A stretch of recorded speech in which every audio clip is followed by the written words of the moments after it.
Hello everyone, so welcome back to my channel. In this video we are going to talk about the third and final part of the 15th unit soil which you get in your grade 7 syllabus. Now without any delay, let us start off with the lesson.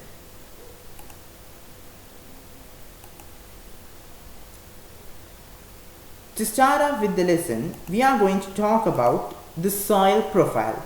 Now you may ask me, what do you mean by a soil profile?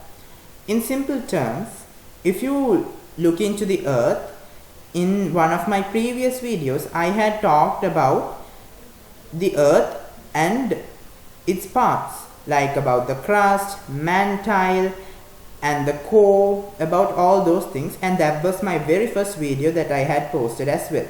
So if you want to learn that lesson, which was one of the important lessons in your grade 7 syllabus, you can get the link to that video down in the description below.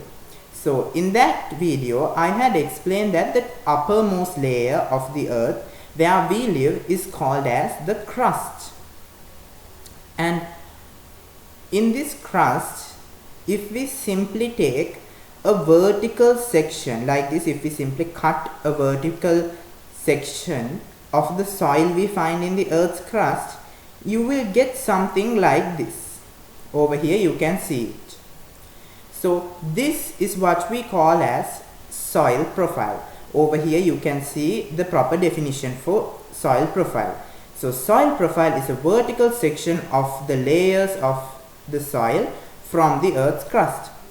Now as you can see in this diagram, this soil profile spreads from topsoil up to the bedrock, which you will get in the bottommost layer.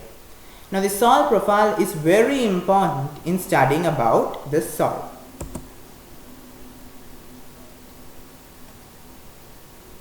Anyway, as per y'all's level as a grade 7 student, y'all should remember that there are three main layers that are present in the soil profile.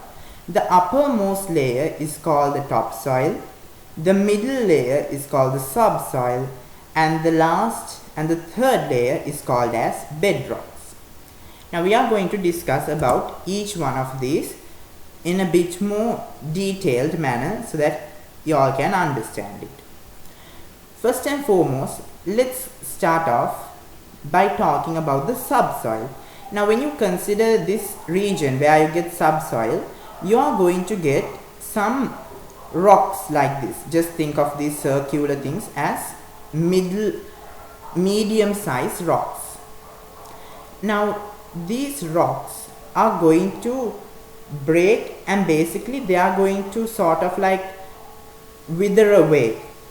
And when these rocks that are embedded in the subsoil starts to wither away, that means you call it weathering, where the soil is broken down into smaller particles. Now if this is a large medium sized rocks, these rocks are little by little going to be broken down into smaller rocks. So this is what you call as weathering. So then when this weathering takes place in the particles of the subsoil, the topsoil is formed. When the subsoil is withered away, when the rocks in the subsoil is withered, then the topsoil is formed. And here, as you can see in this figure, lots of plant roots spread over this layer because it is the layer that's closest to the earth. Then that is how the topsoil is made. Then we come to the subsoil. Now the subsoil is formed when there are huge rocks. If these are now these are small sized rocks, these are medium sized rocks, these are large sized rocks. So here I'll just color the large rocks you're going to find in the bedrock layer. Here these bedrocks are going to wither away. They are going to turn into smaller particles and make the subsoil. So from subsoil, topsoil is made. From the particles in the subsoil, topsoil. From particles in the bedrock, subsoil is made. and the roots, as you can see in this figure, are extended up to this layer. It can penetrate the subsoil, the roots. Then we come down to bedrock. So as I had said earlier, bedrocks is the bottommost layer of the soil profile, and as you can see, the particles in each of these, which I considered as rocks, the sizes start to increase. Okay, they start to increase from the top layer to the bottom layer. From the top layer to the bottom layer, the sizes increase. As you can see, in the topmost layer, which we call the topsoil, it has small rocks. In the middlemost layer, which we call the subsoil, you have medium-sized rocks or particles. Bedrocks, which we find in the bottommost layer, we get larger rocks. So keeping those in our mind, let us move on to the next part. Here we are going to talk about soil erosion. Now this is something which most of you all might have heard very frequently, especially during rainy seasons. Now what do you mean by soil erosion? During rainy seasons, windy seasons, or whenever animals simply walk about soil, this topsoil layer, which we had discussed in the earlier in this video, starts to get removed. The topsoil is little by little being removed by water, wind and animals. So this is what we call as soil erosion. And since the fertile part of the soil is present in the topsoil, and that's the reason lots of roots we get in that layer, the fertile part of soil gets removed due to soil erosion. So here you can see some pictures for soil erosion due to rain, especially due to rain. Wind and animals also play a role, but the major component here is heavy rain. Okay, so then now we are going to start to discuss about the ways in which removal of the topsoil occurs, or basically ways on how soil erosion occurs. So the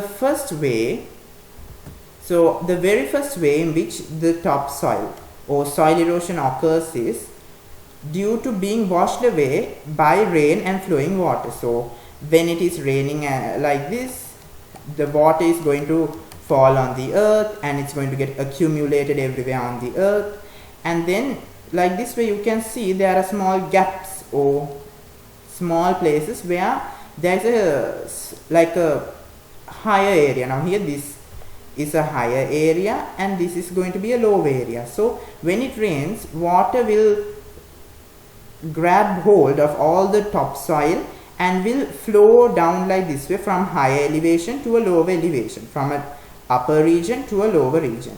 So like this, the soil in the top layer of higher regions will be washed away, and sometimes if it is a river bank, then the river will basically drag all the soil along its banks into it as it flows away, causing a soil erosion over there as well. So due to this, there can be soil erosion by rain, and this is one of the major components. Now the next component is not that much frequently heard in Sri Lanka, but it is quite frequent in places that are very dry. Even in Sri Lanka, the dry zone, you could see this thing, but it's not causing a huge effect as much as water. Anyway, what happens here is that topsoil is carried away by winds during dry seasons as dust. Now when it is the dry season, you must understand the heat, the sun is shining very brightly and there is so much heat that's emitted by the sun that all the water on the earth is evaporated. Droughts may occur. Basically the soil is so dry that when a wind comes like this way and touches the earth where there is dry soil, this soil will be carried away with the winds. So if this is the wind and here there are soil particles, the soil will be carried away with the wind. So this is another way how soil erosion occurs. Now the third one is quite often seen in Sri Lanka and many islands, because soil erosion can occur when sand in the coastal areas are washed away by sea waves. Now here you can see some pictures of them. Here the sea wave is coming like this way, it's falling onto the sand and it's like sort of grabbing a hold of the sand and pulling all the sand into the sea. So then little by little the soil in these coastal areas are decreasing as per the waves grabbing a hold of this soil and pulling them to the sea. And like this also, soil erosion, or also known as sea erosion, will take place. Then the next way in which soil erosion occurs is during agricultural and development activities. So here you can see when you cut your land, when cultivating some plants, you are going to cut the land, you are going to alter the land to suit your needs. Then sometimes this alteration you do to the land is not going to be suitable for the environment, and it can loosen the soil too much, causing there to be a soil erosion. Like you can see over here. Here they have cut the land in such a way that some parts are so hollow that they will basically be ripped under. And here during construction work, they may dig holes from various areas and they might simply cover it up with some concrete or sand, and due to heavy weather and stuff, those may wash away. And during these various development activities, when they cut some holes under the ground, then due to rain and winds and so on, the corners of them will also get basically eroded. So there are so many ways how this agriculture and development activities will help with soil erosion. Now the next one is something very interesting and which not many people think about it. Now this is something some people think, but not many tend to use this thing or keep this in their minds. But so this is a really interesting thing. Now here what happens is, the fifth one is that soil erosion occurs when soil is removed by legs, hoofs, horns of animals, and this is also a type of soil erosion. Now some people don't consider these as a soil erosion, but in your syllabus you all should consider this as a soil erosion, and let me explain why. Now whenever these animals walk, you can see these animals, they have hoofs. So when they walk, as you can see over here, they are trampling the topsoil, and this soil, especially if the soil is dry, it will basically turn into dust. They are arousing the soil, they are messing with the soil, and then like this way all the soil is going to get scattered into the air. Then the wind is going to simply take it away. And at the same time, when they walk, this soil will be thrown out into different places. They will be thrown out to the back, and then some more animals will come and keep on doing it. And then that is also a type of soil erosion. And there are some animals where they want to scratch their horns because the horns are very itchy. They want to reveal themselves from that itchiness by scraping their horns to the floor. And sometimes they do it even to sharpen their horns, but whatever the case, when they do that thing, they are going to create some sort of like a hole in the soil and push sand to various directions. So that is also considered as a type of soil erosion. Now we must understand that soil erosion happens often in lands with slopes. Like I have said earlier, in lands like this that has slopes or hills. Hills normally have slopes. So what is a slope? If you consider this is a hill, you can see this bent part. This bent part is what we call as a slope. So any place you get this slope, there you can find lots of erosion, because in these lands, if there is no plant cover, soil erosion will occur. The plants are basically acting as a shield, and their roots are going to spread throughout the soil, holding these soil particles together and tightening it, and it's going to, the upper layer of the plants are going to act as a barrier against strong winds and heavy rains, which prevent soil erosion. Now, if they ask you, okay, name one way how to prevent soil erosion, we can simply say reforestation. It's one of the common methods. Okay, now keeping this in mind, we are going to do a small activity to find out how the covering of the earth affects the soil. So what we are going to do is we are going to simply take 3 plastic bottles, cut the top part off, fill each with some soil, and we are going to plant some grass clods in the first one, and we are going to call it A. Then we are going to put some dead or dried or decayed leaves in soil B, and then we are going to put only soil and keep it on some open surface into the last bottle. Then we are going to tie the small bottle ends. You can take another bottle and cut it off, or you can use the same bottle, and anyway tie the ends of these bottles onto the mouth of each of the bottles with soil and plants or plant heads, so basically these 3 bottles. Now once you tie these up, you are going to let the grass grow well in this soil, in this A. Once the grass is grown well, you are going to pour equal amounts of water into each one of these. For an example, say 50 milliliters each. So you are going to pour 50 milliliters of water to each one of these, and then you are going to record your observation. So you will be able to observe something significant about this. This is a nice practical. You can do it in your house if you have some, it can be a container or a bottle, anything, you can do it.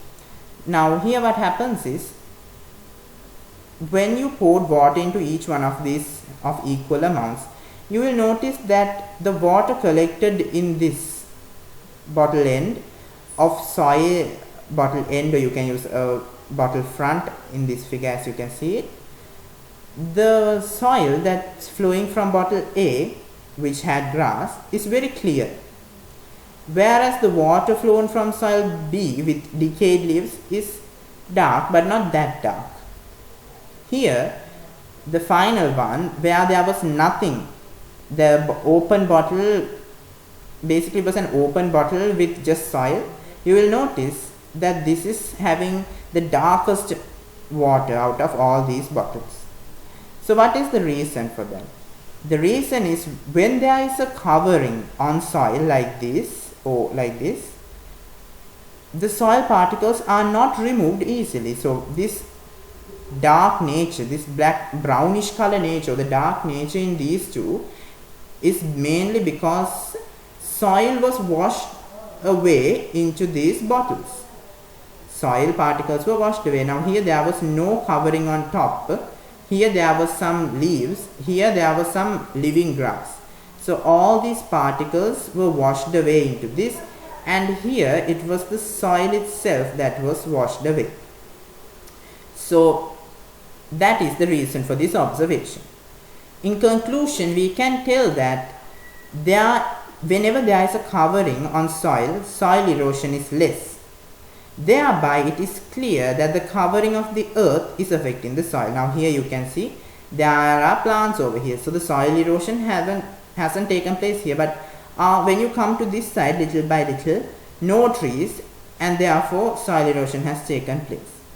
Even when you look at these, here the eroded areas had no trees. If they had, you could have seen at least some roots, but there is no roots, it's just plain soil. Even here, no roots, nothing. So we can conclude there wasn't a forest cover on it, there wasn't a vegetation on it. Therefore the soil has eroded due to various reasons.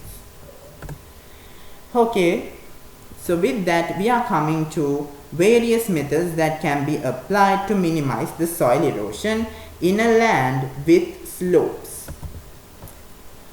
Coming to our first method, we are going to simply make something what you call as stone ridges against the slopes. So if this is a slope, you are simply going to make a ridge against it, like you are going to make something like a wall in the middle of it. Over here like this, you are going to make layers of walls. Now here there is a slope, and here you can see some ridges made out of stones. Now what's going to happen here is, when you put like this way ridges, keep on putting ridges like this on and often, when there is a shower, when it, let's say it's raining or windy or whatever it is, soil in this upper layer is going to simply knock on these ridges, and it's going to be stored in that area. So when you have a ridge like this, soil is still going to be stored over here. Then if it starts to move down from the middle, it will again get stored over here in this. The ridge is going to block or prevent the erosion from occurring. So in this case, soil will come up to the ridge and will knock on the ridge and stop. Therefore erosion is also going to decrease. Anyway, that is our first one. And the second method to minimize erosion is, we are going to make drains across these slopes according to the contours. So now contours are basically the heights of each slope.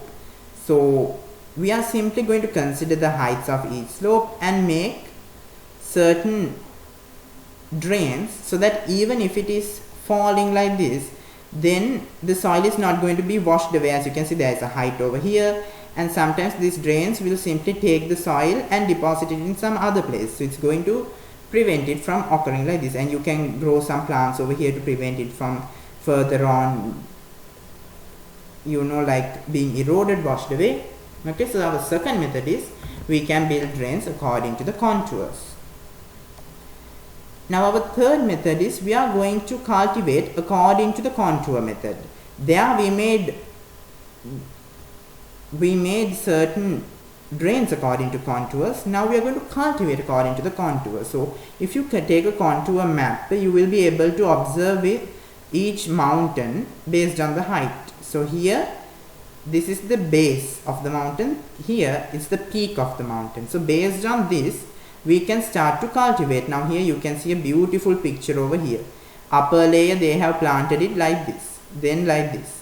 You can see some beautiful pictures like this. So what they are going to do is, they are going to simply plant, they are going to make something like this. They are going to plant according to the contours based on the height level and gradient of the land. And what they will do is, this is another drawn figure you can see of this cultivation method. Here it's basically going, they could plant some other thing or leave it as it is, it's up to them. And then to prevent the soil from eroding, or from here to here, passing from here to here, they are planting some Napier grass, or basically some grass, to prevent the soil from eroding from these layers. Then this middle parts, to prevent the soil in these middle parts from getting eroded, they are going to plant certain guinea grass. So they are going to plant various plants according to this cultivation method, according to the contours, to prevent soil erosion. Now the next thing that they could do is something very common, that is to use cover crops with highly rooted plants. Example, growing things like Savandera and vetiver. Now these two plants, Savandera and vetiver, they have a huge amount of roots. If you take a closer look into all of these things, now here you can see some Savandera and here you can see some vetiver. Here they have lots of roots. Now they are going to basically spread throughout the topsoil, as you can see over here, and then they are going to hold this topsoil layer very tightly, such that it doesn't basically erode away. And this upper layer is going to act as a barrier against winds and rain also. And let's just say it poured rain here, but these are going to be so toughly rooted, and it's going to take a good grasp of the soil, so that even if rain touches the earth, these roots are going to keep the soil together. That's that. Then the next one is somewhat similar to the contour cultivation method. We are going to prepare fields according to terrace cultivation system. So this, in my previous image I had showed you that contour cultivation method and the terrace cultivation method are basically a bit similar.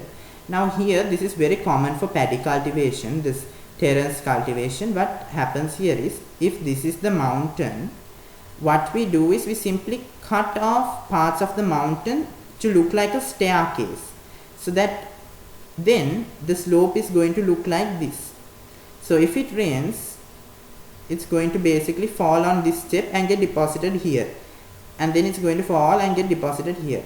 But to minimize this, you can simply grow some plants over here so that no soil is going to fall. So basically this cutting a part of the planting plants according to this staircase method is what we call as terrace cultivation method or terrace system, which you will also learn in history under the history of agriculture, especially paddy. Then another method we can use is to make wind barriers. So if you are living in a dry area, you can simply grow some plants that can withstand high temperatures, that grow like very large. So what's going to happen over here is, when you grow a plant covering like this, sometimes heavy winds, some winds will come like this. Then these plants are going to act as a barrier and prevent the wind from touching this bottom layer of the earth. So then all the soil over here is protected. The wind can't take away this soil. It doesn't happen like this, because these trees or this wind barrier, these trees which act as a wind barrier, breaks the flow of wind, and then it goes, the wind goes like this way up, and then it starts to move along this direction. A little gush of wind might come like this, but most of the wind speed is going to decrease due to these trees which act as a wind breaker. And then the soil in these bottom layers are not going to, you know, be like flying with the wind. Okay, so now with that we are almost approaching the end of today's lesson. Now to summarize the whole lesson, we are going to read this small summary the textbook has provided us.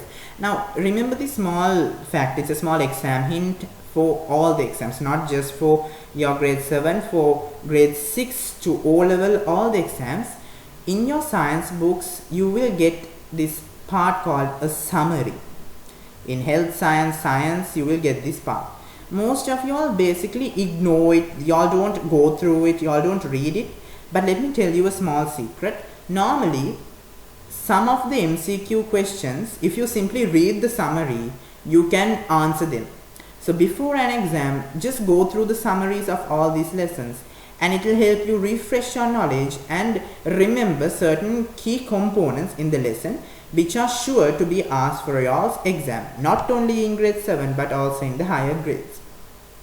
Anyway, now let us just go through this summary. Now here it says that the outer layer of the earth's crust is soil. Yes, the outer layer of the earth's crust is soil.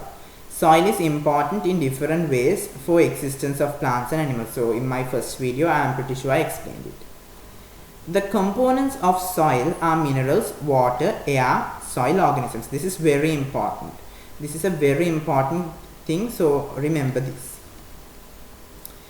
There are various advantages of them to the soil. Yes, we told about their functions, like how minerals provide nutrition, water is there in the pores, air also is there in the pores and helps with various things, and soil organisms, how they loosen the soil and help the retention of various water and air particles, and all those things we discussed. And yeah, if you are like new to my channel, I will put all the links to all those videos in the description below. You all can have a look at them if you all are interested, or if you want to have a clear understanding. I suggest you all follow each lesson accordingly, and there will also be another playlist that I have created in my channel, so you all can visit my channel and go to my videos where you can find a playlist, and you can watch all the lessons that I have done in grade 7 up to this point in order using that playlist. Anyway, coming back to the lesson, there are various advantages of them to the soil. Soil is formed by weathering. Weathering means like breaking down of larger particles into smaller particles of bedrock due to various factors for a long period of time. Soil erosion is the removal of topsoil. Now this is also important. This and this, they both are important. The weathering process, soil is formed by weathering bedrocks. The next thing, soil erosion, is the removal of the topsoil layer of a particular location by means of wind, water or animals. Soil erosion takes place due to natural reasons as well as human activities. Like I have said earlier, there are various reasons. So natural reasons are basically due to the wind, air and animals sort of. Human activities are due to agriculture, constructions, walking and all those things. Soil conservation is essential for the existence of all life on earth. Yes, it's very important because soil helps us in many ways, as I have discussed a lot in this video. So we must understand soil is a valuable resource on earth, therefore we must protect it. It is our duty to protect it. Now before we end this lesson, we are going to do something, a small activity to see if we have understood the whole lesson and to refresh our knowledge. So here, this is the exercise you get in your textbook. In most of my videos I do the exercises because I'm pretty sure not everyone does the whole exercise. So sometimes I might ask you all for some questions where you all are free to comment it in the comment section below. If you all have any questions with regard to these lessons, or if you all have any requests to do a lesson, it doesn't have to be specifically in the grade 7 syllabus. I can do it even if it's in grade 6 or 8. Just drop a request in the comment section and I will do my best to respond back. Anyway, talking about the exercise, let's start off with the very first one. Now here they are telling us to select the most suitable answer. What is the type of soil most suitable for cultivation? Now in my previous video I had explained that it is loamy soil. If you do not remember, it's best if you go and watch it, because there I had explained it as much as I can to my utmost capability. Then the next one, a component or components of soil. Now this was there even in the summary, and if you had listened to me carefully, you will know the answer is all of the above. Air, water, minerals are all components of soil. Now besides this, in my previous video also I had emphasized on the components of soil. I told that soil has solid components as well as air, water and organisms. The solid components of two categories, soil minerals and soil organic materials, which we call humus. Okay, now keeping that in mind, let us move to the second part. They are telling us to fill in the blanks using some words. You get humus, clay, rocks, loamy soil, silt. Let's read this and fill this together. The most important part of the earth's crust is soil. Yes, it was there in the summary as well. As a result of weathering, that means breaking down of larger particles to smaller particles. So as a result of weathering, soil is formed. As a result of weathering of what is soil formed? Result of weathering of rocks, soil is formed. The amount of sand and clay particles present in the soil is different from place to place. So normally, what are the particles that determine are there you get in the soil? I mean by particles I don't mean the components, but what type of particles? Sort of like sand, silt and clay. So the answer is silt here. Yeah. Soil is classified into three groups according to the composition of particles in the soil. They are clay soil, sandy soil, and the third soil is called loamy soil.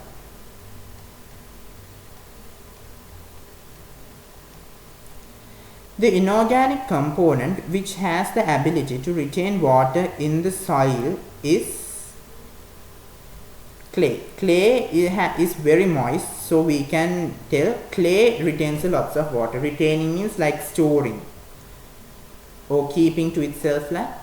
The organic material present in soil is humus. Now what do you mean by organic material? This is something a bit complicated, which you all will be learning in the higher grades. So just remember that there is something called an organic material, and in soil the organic material is humus. Okay. So then moving on, the third question says is to select a word from the given list and complete the concept map. So here they have given sandy soil, clay, soil organisms, outermost soil, soil water, organic materials, bedrock, sand, loamy soil, clay soil, silt, and subsoil like that. Anyway, they're telling three soil.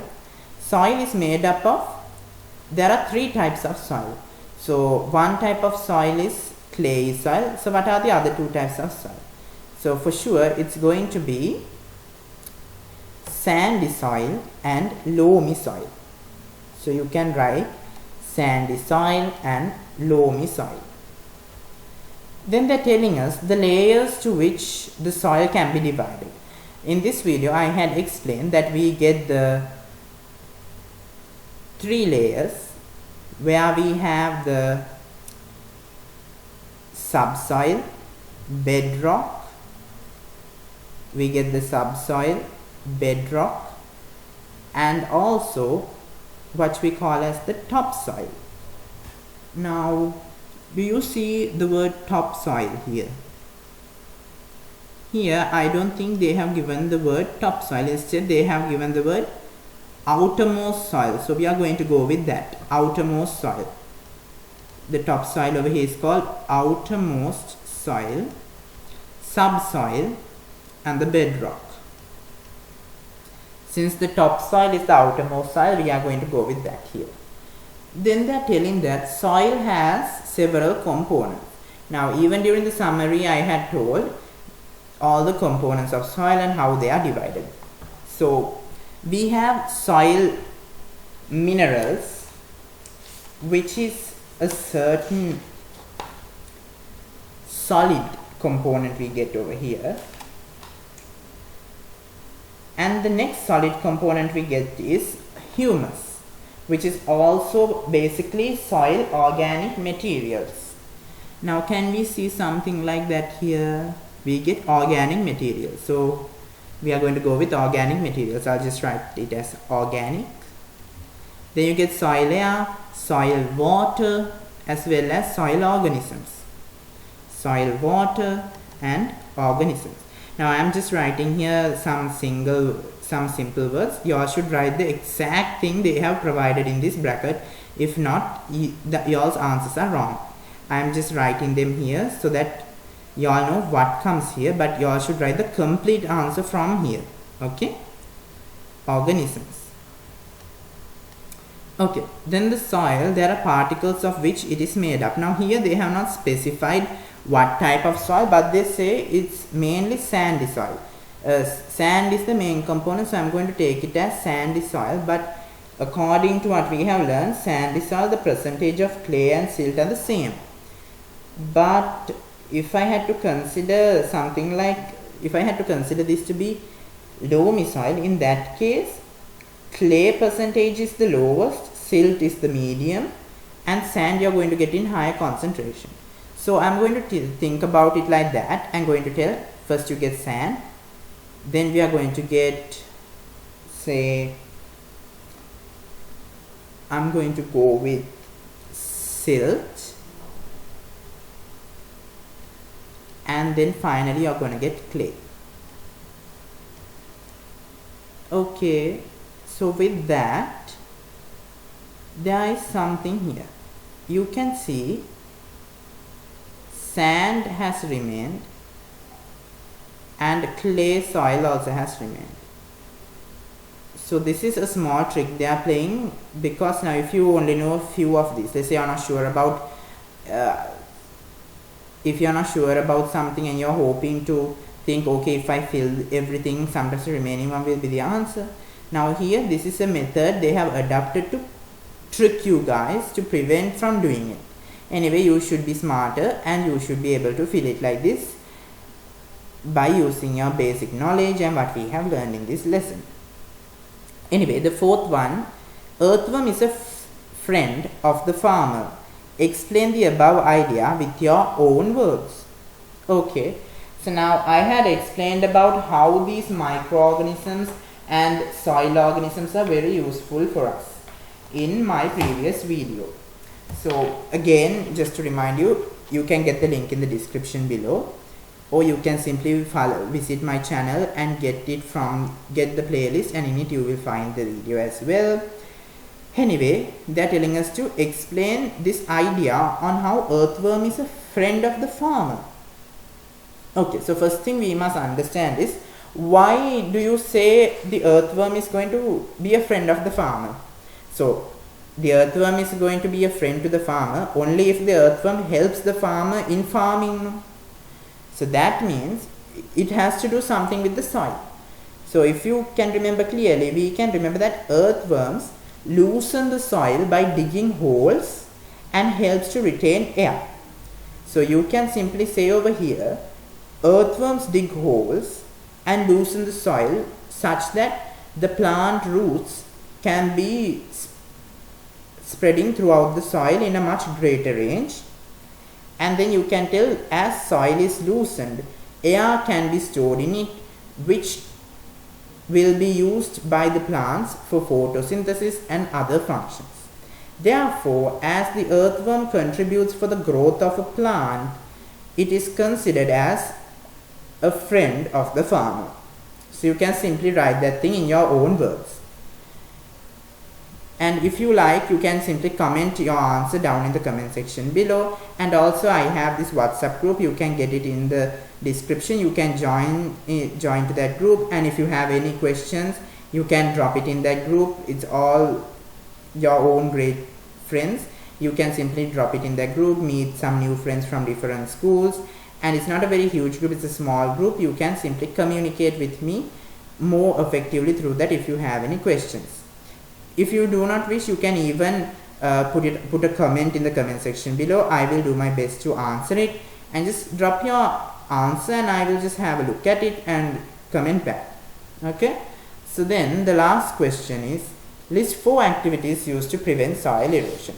Now this was the very last thing we had discussed in our video before the summary. So one of the major things that they didn't specifically tell in the textbook is reforestation. Remember, that's you can write this answer for soil erosion, reforestation. So deforestation means something like you destroy the whole forest. No? Reforestation means you plant the whole forest again. You're planting small plants, taking care of them, watering them, giving them compost, and growing the whole forest again. Okay, so that's one thing. Besides that, you can tell making stone bridges against slopes, making drains according to contours, cultivating according to contour method, using cover crops with highly rooted plants, preparing fields according to terrain systems, especially for paddy, as I said, and we can use windbreakers. Okay, so that's it for the exercise. So with that, we have successfully completed the third part, and by completing the third part, we have successfully completed the whole lesson soil. So hope you all enjoyed the lesson. If you did, don't forget to hit on that like button, subscribe to my channel if you are new, and share my content with all of your other friends. If you have any questions, you can join my WhatsApp group and ask me via WhatsApp, or you can comment it in the comment section below. Also, if you have any requests or any lessons that you would like to cover from me, please drop it in the comment section below, and I will do my very best to make a video on it. It can be a grade 8 lesson, or a grade 6 lesson, or a grade 7 lesson. I can do it. Just drop a text if you have any requests. Okay, so hope you enjoyed the video. Stay tuned. Until next time. Bye.